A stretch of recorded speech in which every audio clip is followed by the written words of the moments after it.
السلام علیکم ورحمۃ اللہ تعالی وبرکاتہ۔ مرکز اہل سنت جامعہ رضویہ منظر اسلام کے یوٹیوب چینل ہم سبق درس نظامی میں آپ کا خیر مقدم ہے۔ پیارے بچوں، جنہوں نے ہمارے چینل کو اب تک سبسکرائب نہیں کیا ہے وہ ضرور سبسکرائب کر لیں اور بیل آئیکن یعنی گھنٹی بھی بجا دیں تاکہ ہر ویڈیو کی نوٹیفیکیشن اطلاع آپ تک اپلوڈ کرتے ہی پہنچ جائے، اور اپنے دوستوں سے بھی شیئر کریں، اور بات پسند آئے تو لائک بھی کیا کریں، اور اپنے قلبی تاثرات کو کمنٹ کر کے بھی ضرور بتائیں۔ اب آپ کے سامنے جامعہ رضویہ منظر اسلام کے ایک اہم استاذ حضرت مولانا مفتی محمد ابراہیم صاحب قبلہ آپ کو نورالانوار کا درس دیں گے۔ آپ ان کے درس کو دھیان سے سنیں۔ بسم اللہ الرحمن الرحیم۔ ثم لما كان خبر الواحد لم تبلغ رواته حد التواتر والشهرة فلا بد أن يعرف حال راويه بأنه إما معروف أو مجهول، والمعروف إما معروف بالفقه أو بالعدالة، والمجهول على 5 أنواع فاشتغل ببیانہ۔ ما سبق میں مصنف نے سنت کی تقسیم اول کا ذکر فرمایا، جو اتصال کی کیفیت کے بارے میں تھی کہ اتصال یا تو کامل ہو جیسے کہ خبر متواتر، یا اتصال ایسا ہو جس میں صورتاً شبہ ہو جیسے کہ خبر مشہور، یا اتصال ایسا ہو کہ جس میں صورتاً اور معناً شبہ ہو جیسے کہ خبر واحد۔ تو بتایا تھا کہ جب تک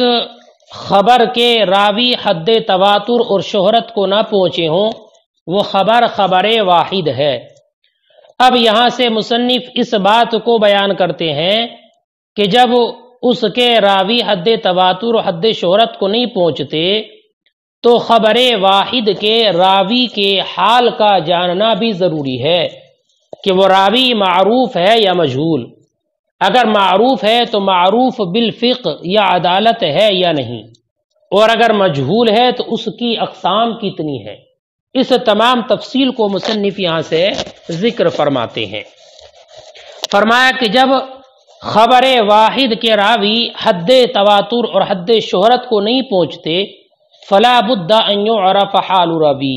تو ضروری ہے کہ اس کے راوی کی حالت کو جان لیا جائے، بأنه اما معروف او مجہول، بئی طور کہ وہ معروف ہے یا مجہول، والمعروف اما معروف بالفقہ او بالعدالت، اور معروف یا تو معروف بالفقہ ہے یا معروف بالعدالت ہے، والمجہول علی 5 انواع، اور مجہول اس کی 5 نوع ہیں۔ فاشتغل ببیانہ، تو مصنف یہاں سے راوی کے بیان کے بارے میں شروع ہوئے۔ وقال، اور فرمایا، والراوی ان عرف بالفقہ والتقدم فی الاجتہاد، اور راوی اگر معروف و مشہور ہو فقہ سے مراد قیاس شرعی میں معروف ہو، بعد اس کے کہ وہ عادل ہو، صاحب تقوی ہو۔ تقدم سے مراد یہ ہے، تقدم فی الاجتہاد میں فی لام کے معنی میں ہے، اور معنی التقدم علی غیرہ، کہ وہ اپنے غیر پر فوقیت رکھتا ہو اجتہاد کی وجہ سے، اور فقہ سے مراد معروف و فقہ میں اس سے مراد قیاس شرعی ہے، قیاس شرعی۔ فرماتے ہیں اگر راوی فقہ میں معروف و مشہور ہے، تقدم فی الاجتہاد رکھتا ہے، یعنی غیر پر اجتہاد کی بنیاد پر فوقیت رکھتا ہے، جیسے کہ خلفائے راشدین اور عبادلہ یہ عبدل کی جمع ہے اور مرخم ہے عبداللہ کا،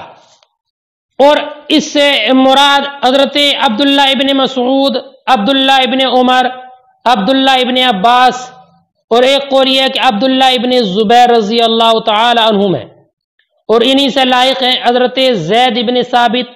ابی بن کعب، معاذ ابن جبل، حضرت عائشہ، حضرت ابو موسیٰ اشعری رضی اللہ تعالی عنہ، یہ صحابہ اکرام فرماتے ہیں ان عرفا بالفقہ والتقدم فی الاجتہاد، اگر معروف و مشہور ہو فقہ میں، تقدم فی الاجتہاد میں، کل خلفاء الراشدین،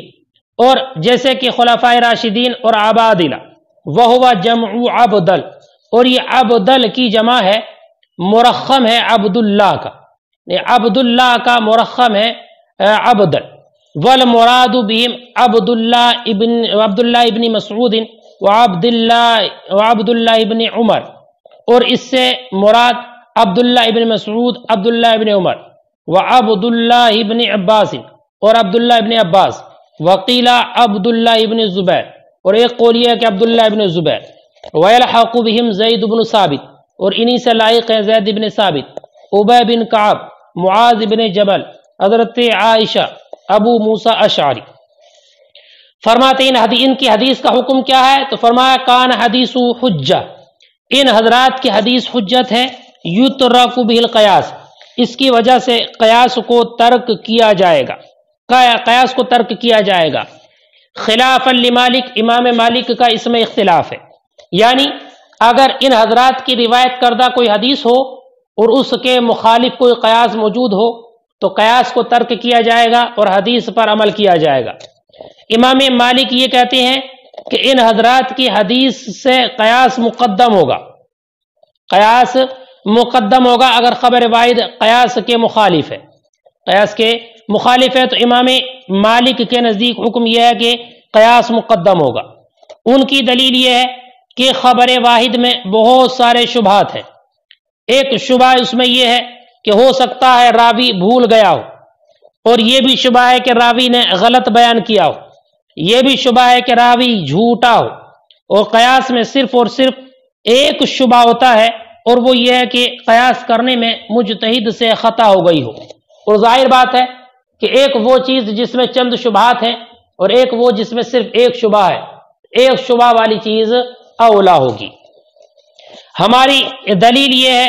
کہ حضرت ابو ہریرہ رضی اللہ تعالی عنہ نے ایک روایت ذکر کی، من حمل جنازۃ فلیتوضا، کہ جو جنازے کو اٹھائے وہ وضو کرے، تو ان سے عبداللہ ابن عباس نے فرمایا ایلزمنا الوضوء من حمل عیدان یابسہ، کیا ہم پر وضو لازم ہوگا خشک لکڑی کو اٹھانے سے؟ تو حضرت عبداللہ ابن عباس نے اپنے اس قیاس کے ذریعے سے ابو ہریرہ کی روایت کردہ اس حدیث کو رد فرما دیا۔ فرماتے ہیں کان حدیث حجہ، ان حضرات کی حدیث حجت ہوگی،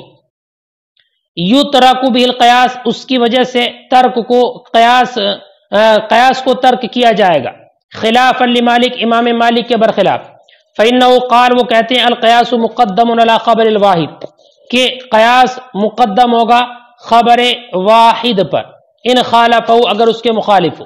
لما رویہ، اس کی وجہ سے جو روایت کی گئی، ان ابا ہریرہ لما روا، کہ جب ابو ہریرہ نے روایت کیا اس حدیث کو، من حمل جنازہ فلیتوضا، قال له ابن عباس ایلزمنا الوضوء من حمل عیدان یابس، ونحن نقول، ہم کہتے ہیں، ان الخبر یقین باصلہ، ہماری جانب سے یہ کہا گیا کہ خبر کی اصل میں یقین ہے، اس لیے کہ یہ اس ذات کا قول ہے جس کے بارے میں اللہ نے ارشاد فرمایا لا ينطق عن الهوى ان هو الا وحی یوحى، تو یہ اس کی اصل میں یقین ہے۔ ہاں شبہ جو ہوتا ہے اس کے وصول کے طریقوں میں شبہ ہوتا ہے، اور قیاس اپنی اصل کے اعتبار سے ہی مشکوک ہے، قیاس جو ہے یہ اپنی اصل کے اعتبار سے اور وصف کے اعتبار، دونوں اعتبار سے مشکوک ہے، لیکن حدیث اپنی اصل کے اعتبار سے یقینی ہے، اس لیے خبر مقدم ہوگی۔ وَنَحْنُ نَقُولُ، ہم کہتے ہیں، ان الخبر یقین باصلہ، کہ خبر یقینی ہے اپنی اصل کے اعتبار سے، وَإِنَّمَا الشُّبْهَةُ فِي طَرِيقِ وُصُولِهِ، اور شبہ اس کے وصول کے طریقوں میں ہے، وَالْقِيَاسُ مَشْكُوكٌ بِأَصْلِهِ وَوَصْفِهِ، اور قیاس اپنی اصل اور وصف کے اعتبار سے مشکوک ہے، فَلَا يُعَارِضُ الْخَبَرَ قَطُّ، تو یہ خبر کے بالکل بھی معارض نہیں ہوگا۔ ایک صورت کا ذکر ہوا کہ اگر راوی معروف ہو فقہ میں اور اجتہاد میں تقدم رکھتا ہو، فرماتے ہیں وَإِنْ عُرِفَ بِالْعَدَالَةِ وَالضَّبْطِ، اور اگر معروف و مشہور ہوں عدالت میں اور ضبط میں، حفظ میں، دون الفقہ، فقہ میں معروف و مشہور نہ ہو، یعنی فقہ میں ان کے لیے اجتہاد کا درجہ وغیرہ، فقہ کی وہ جو صلاحیت ہے جو پہلے والی قسم کے راویوں میں اتنی ان کے اندر نہ ہو، جیسے کہ حضرت انس، حضرت ابو ہریرہ رضی اللہ تعالی عنہ فرماتے ہیں ان حضرات کی حدیث کا حکم یہ ہے کہ اگر ان کی حدیث قیاس کے موافق ہو، ہے نا، ان حضرات کی حدیث اگر قیاس کے موافق ہو تو عمل کیا جائے گا، اور اگر قیاس کے مخالف ہو تو ایسی صورت میں بھی اس کو ترک نہیں کیا جائے گا، البتہ ضرورت کی بنیاد پر ترک کر دیا جائے گا۔ اور ضرورت یہ ہے کہ اگر حدیث پر عمل کیا جائے تو رائے کا اور قیاس کا جو دروازہ ہے وہ بالکل من کل وجہ بند ہو جائے گا۔ تو اب ایسی صورت میں یہ مخالفت لازم آئے گی اللہ تعالیٰ کے ارشاد گرامی فَاعْتَبِرُوا يَا أُولِي الْأَبْصَارِ سے۔ اس لیے اب حکم یہ دیا جائے گا کہ اس حدیث کو ترک کیا جائے اور قیاس پر عمل کیا جائے۔ اور راوی چونکہ غیر فقی فرض کیا ہے، راوی جو ہے بتایا کہ فقہ میں معروف نہ ہو، تو راوی چونکہ غیر فقی ہے، اور صحابہ اکرام کے درمیان نقل بالمعنی یہ ایک عام بات تھی، یعنی اللہ کے رسول صلی اللہ علیہ وسلم کی حدیث کو سنتے تھے اور اس کے معانی کو اپنے الفاظ میں بیان کرتے تھے۔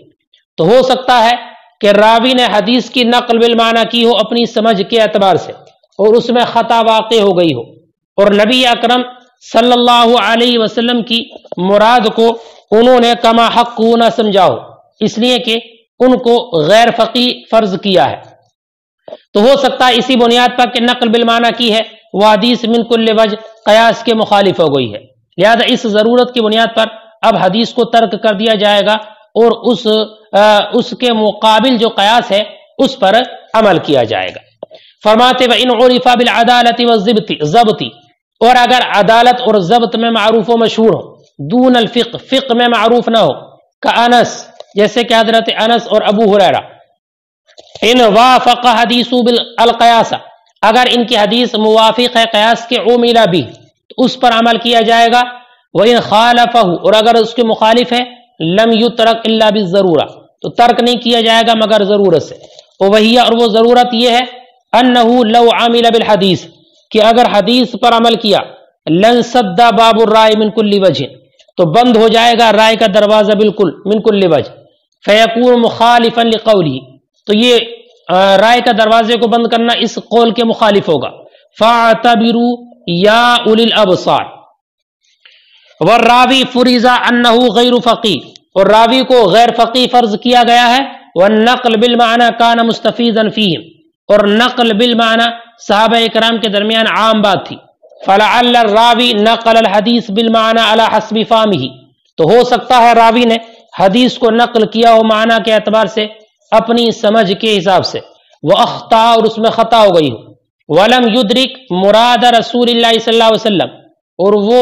اس میں نبی اکرم صلی اللہ علیہ وسلم کی مراد تک نہ پہنچا ہو، فلہذا، تو اسی وجہ سے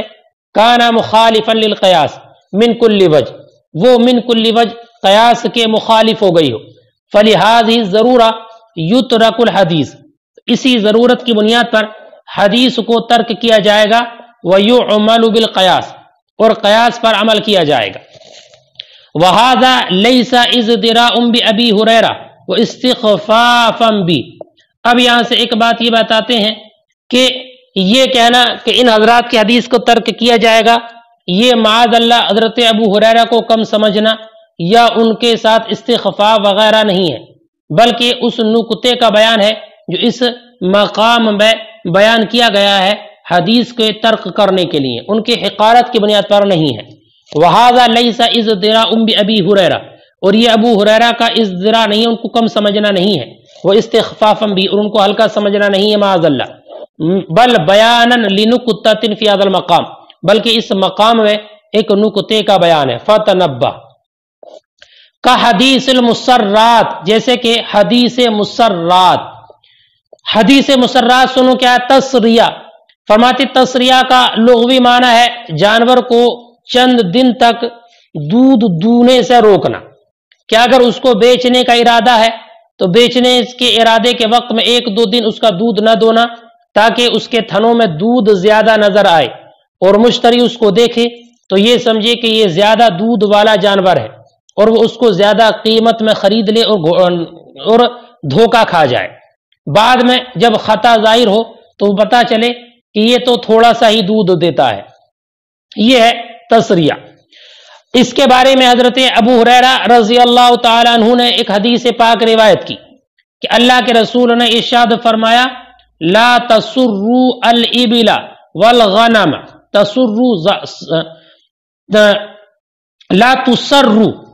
لا تسروا تا کا ضمہ اور صاد کا فتح ہے، لا تسروا، کہ اللہ کے رسول نے ارشاد فرمایا کہ تم اونٹ اور بکری وغیرہ میں تسریہ نہ کرو۔ فمن ابتاعها بعد ذلك، تو اگر اس کے بعد کسی نے اس کو ایسا بیچ دیا تو اس کے بعد اس کو 2 نظروں میں سے ایک ہے کہ چاہے تو اس کو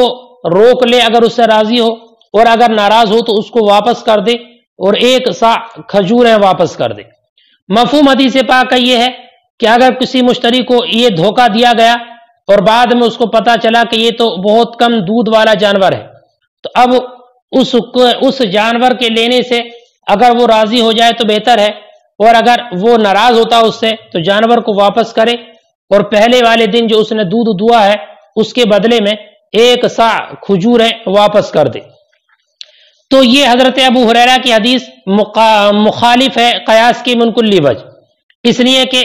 زیادتی کا زمان جو ہوتا ہے یا بیع وغیرہ میں جو زمان ہوتا ہے یہ سب کے سب مقدر ہوتے ہیں مثل کے ساتھ، اور مثل بھی 2 طرح کا ہوتا ہے، آپ جانتے ہیں کہ مثل سوری یا مثل معنوی۔ اگر مثل ہے اس کا تو مثل کے ساتھ مقدر ہوگا، اور اگر مثل نہیں ہوتا تو قیمت کے ساتھ۔ لہذا اب جو دودھ پیا گیا اس کا زمان مناسب ہے کہ یا تو دودھ کے بدلے دودھ ہو، یا اگر دودھ کے بدلے دودھ نہ ہو تو اس کی قیمت ہو، اور اگر دودھ کے بدلے کھجور کا بھی حکم ہو تو مناسب یہ ہے کہ اس کی قلت اور کثرت کا اعتبار کیا جائے، یہ نہیں کہ دودھ تھوڑا ہو یا زیادہ 1 سا کھجور دینے کا حکم ہے۔ تو ابھی اس حدیث پاک میں چونکہ قیاس کی مخالفت ہے، کیونکہ قیاس تو اس بات کا ارادہ کرتا ہے کہ یا تو دودھ کے بدلے دودھ ہو یا اس کی قیمت ہو، اور کھجور دودھ کا نہ مثل سوری ہے اور نہ مثل معنوی، اور بالفرض اگر مان لو کہ یہی دینا ہے تو اب قلت اور کثرت کا اعتبار ہونا چاہیے، حالانکہ حدیث میں مطلق حکم ہے کہ 1 سا کھجور اس کو واپس کر دے۔ لہذا اس حدیث پاک میں امام مالک اور امام شافعی نے بالکل ظاہر حدیث پر عمل کیا ہے اور 1 سا کھجوریں واپس کرنے کا حکم لگایا ہے، اور ابن ابو لیلہ اور امام ابو یوسف نے یہ حکم دیا ہے کہ وہ دودھ کی قیمت واپس کرے گا مثل معنوی کے اعتبار سے، اور امام اعظم نے یہ کہا نہیں، وہ اس جانور کو واپس نہیں کرے گا بلکہ اس میں جو اس کو نقصان ہوا ہے وہ نقصان واپس لے گا اور بیع باقی رکھے گا۔ نقصان لینے سے مراد یہ ہے کہ مثلا اس نے اس جانور کو یہ سمجھ کر خریدا کہ یہ 10 کلو دودھ کا جانور ہے، اور مثال کے طور پر فرض کریں کہ 10 کلو جانور کی قیمت بازار میں 10,000 روپے ہے، اور جب اس نے دودھ دوہا تو اس نے 5 کلو دودھ دیا، اور 5 کلو جانور والی قیمت بازار میں 5,000 روپے ہے۔ اب گویا کہ اس کے ساتھ 5,000 کا دھوکہ کیا گیا، تو یہ جو نقصان اس کو ہوا ہے یہ 5,000 روپے وائے سے واپس لے لے گا اور مبیع کو اپنے پاس رکھے گا۔ کہ حدیث المسرات، جیسے کہ حدیث مسرات، ہیا فی اللغت حبس البہائم عن حلب اللبن ایاما وقت ارادت البیع، اور وہ مسرات کہتے ہیں لغت میں جانور کو روک لینا دودھ کے دونے سے چند دن ارادہ بیع کے وقت، لیحلب المشتری بعد ذالک، تاکہ اس کے بعد مشتری دودھ دوئے، فیغتر بکثرت لبنہ، اس کے زیادہ دودھ ہونے کی وجہ سے دھوکہ کھا جائے، ویشتریہ بثمن غال، اور اس کو زیادہ ثمن میں خرید لے۔ ثم یظہر الخطأ بعد ذالک، پھر اس کے بعد خطا ظاہر ہو، فلا یحلب الا قلیلا، تو وہ اس کو نہ دوئے مگر تھوڑا۔ وحدیثہ، اور اس کی حدیث وہ ہے جس کو روایت کیا امام حضرت ابو ہریرہ نے، ان النبی قال، کہ نبی نے ارشاد فرمایا، لا تسروا الابل والغنم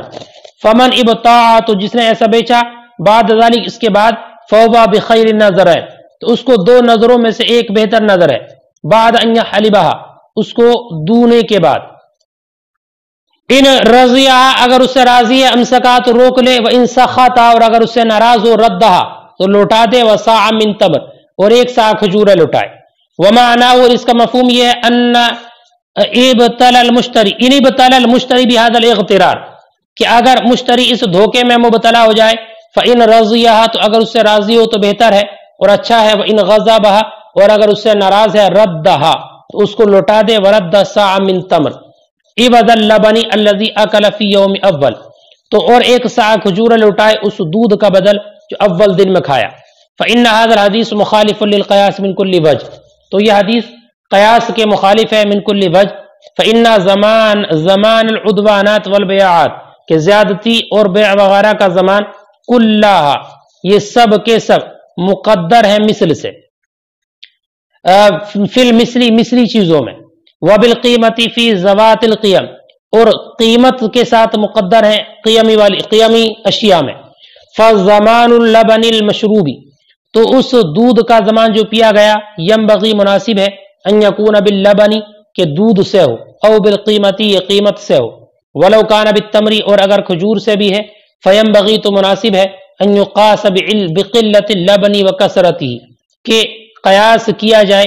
دودھ کی قلت اور کثرت پر، لا انہ یجب ساع من التمری یہ نہیں کہ واجب ہو کھجور کا ایک سا البتہ یقینی طور پر، قل اللبن او کثر دودھ کم ہو یا زیادہ۔ فذهب مالک و شافعی رحمہم اللہ الی ظاہر الحدیث امام شافعی اور امام مالک ظاہر حدیث کی طرف گئے، و ابن ابی لیلہ و ابو یوسف الی انہ ترد القیمت کہ اور ابن ابو لیلہ اور امام ابو یوسف اس طرف گئے کہ قیمت کو لوٹا دیا جائے، و ابو حنیفہ الی انہ لیس لہ ان یردہا اور امام ابو حنیفہ کا مذہب یہ ہے کہ اس کو لوٹانے کا حکم نہیں ہے، لوٹانے کا حکم نہیں ہے۔ وَيَرْجِعُ عَلَى الْبَائِعِ بِأَرْشِهَا ہاں اس کے تاوان کا وہ رجوع کرے گا بائع پر، وَيُمْسِكُ اور اس کو روکے رکھے۔ هَكَذَا نَقَلَهُ بَعْضُ الشَّارِحِينَ ایسے ہی نقل کیا بعض شارحین نے۔ ثُمَّ هَذِهِ تَفْرِقَةٌ پھر یہ فرق بیان کرنا بین المعروف بالفقہ والعدالت معروف بالفقہ اور عدالت کے درمیان، مذہب عیسیٰ ابن ابان یہ عیسیٰ ابن ابان کا مذہب ہے، وَتَابَعَهُ أَكْثَرُ الْمُتَأَخِّرِينَ اور انہی کی اتباع کی اکثر متاخرین نے، یعنی یہ معروف بالفقہ والعدالت اور معروف بالفقہ والعدالت نہ ہو ان کے درمیان جو فرق ہوا دو صورتوں میں، یہ امام عیسیٰ ابن ابان کا مذہب ہے۔ اما عند القرخی لیکن امام کرخی کے نزدیک، ومن تابعہ اور ان کے نزدیک جنہوں نے ان کی اتباع کی ہے ان کے ہمارے اصحاب میں سے، فلیس فقہ الراوی شرطا لتقدم الحدیث علی القیاس تو نہیں ہے شرط راوی کا فقیہ ہونا قیاس پر حدیث کے مقدم ہونے کے لیے، بل خبر کل راو عادل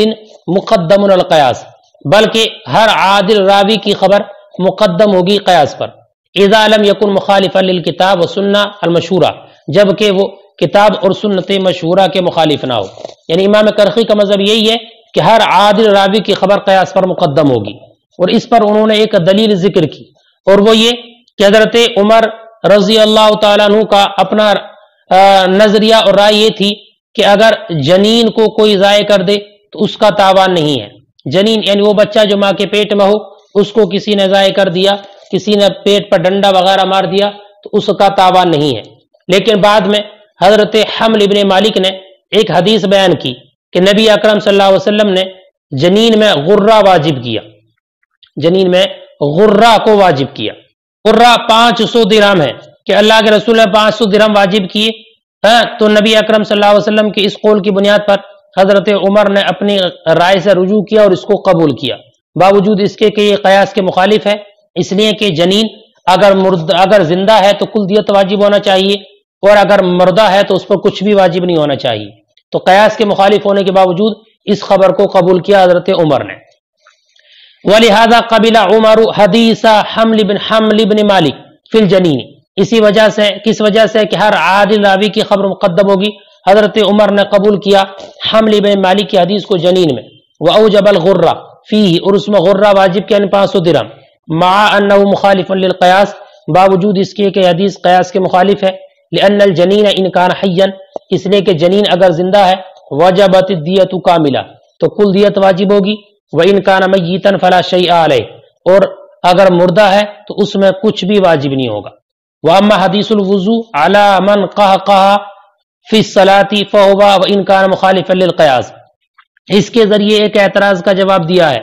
کہ وہ حدیث کہ جس میں نماز میں قہقہ لگانے کا حکم ہے، یہ حدیث من کل وجہ قیاس کے مخالف ہے، اور اس قاعدے کے مطابق اب حکم یہ ہونا چاہیے جو متن میں ذکر کیا کہ اس حدیث کو ترک کر دیا جائے اور قیاس پر عمل کیا جائے، اس لیے کہ قیاس اس بات کو چاہتا ہے کہ قہقہ سے وضو نہ ٹوٹے، اور اس حدیث کے راوی معبد الخزائی یہ فقیہ بھی نہیں ہے،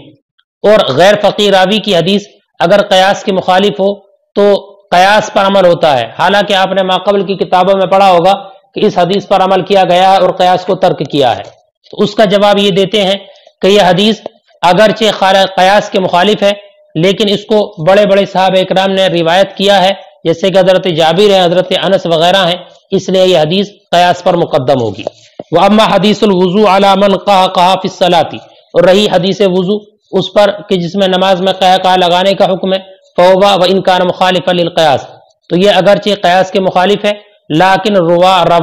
عدۃ من الصحابۃ الکبار، لیکن اس کو بڑے بڑے صحابہ نے روایت کیا جیسے کہ حضرت جابر، حضرت انس وغیرہ، وَلِذَا كَانَ مُقَدَّمًا عَلَى الْقِيَاسِ، اسی وجہ سے یہ حدیث قیاس پر مقدم ہوگی۔ راوی اگر معروف ہو تو اس کی 2 قسمیں، ان کا یہاں تک تفصیل سے بیان مکمل ہوا۔ اب اگر راوی مجہول ہے تو اس کی 5 قسمیں ہیں، اس کا ذکر